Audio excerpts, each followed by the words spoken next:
Daan tayo dito. Puntahan natin ang bangker ng mga Hapones. Doon yan banda oh. So may ano dito, may bahay. Magpaalam tayo. Tao po! Ayo! Ayo! Ayo! Parang walang tao mga bossing, pero tawagin pa rin natin ang mangyari para magpaalam tayo. Ayo!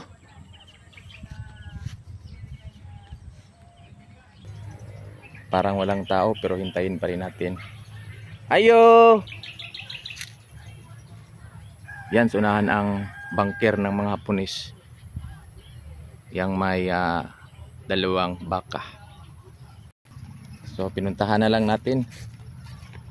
Walang tao doon pero may radyo. So dito na tayo mismo sa bangker. So may dalawang baka pa oh. So ito na yung sinasabi ko na bangker. Bangker ng mga Hapones ito.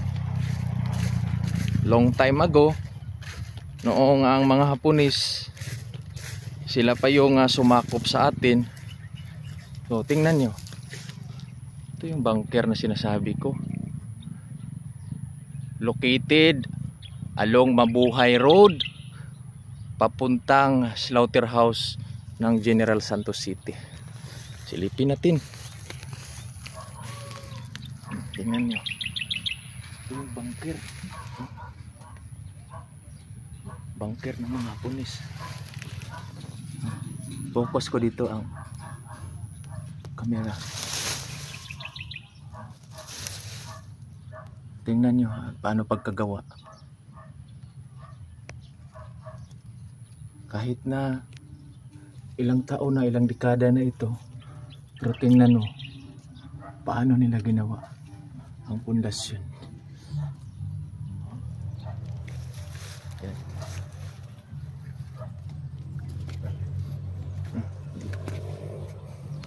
Dito na ako sa taas ng bangker. Ito yung sinasabi ko na bangker ng mga Hapones. Sa wakas na puntahan na rin natin. Dito na ako sa tuktok. Silipin natin ang butas. May butas. Tapos meron pa.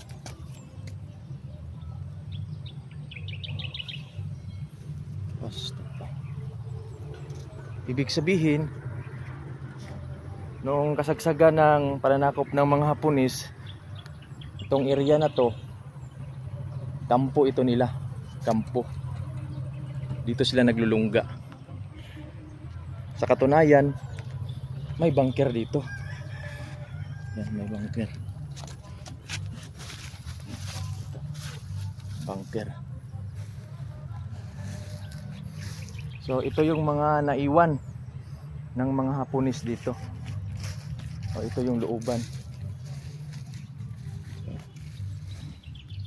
Try natin pasukin.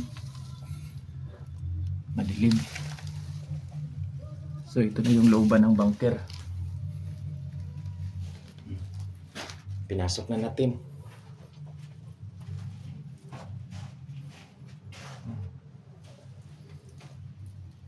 Tingnan niyo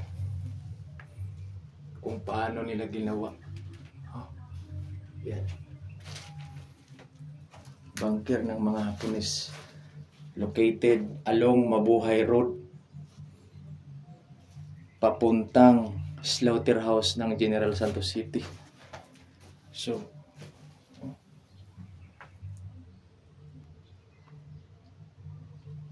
kampo talaga nila ito, itong area na to. Yan.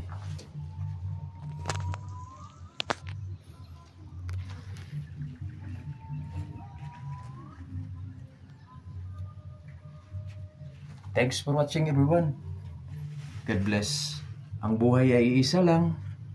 So, gawin natin ang maayos. Mag-iingat po tayo sa araw-araw. Manalig tayo sa Kanya. Salud.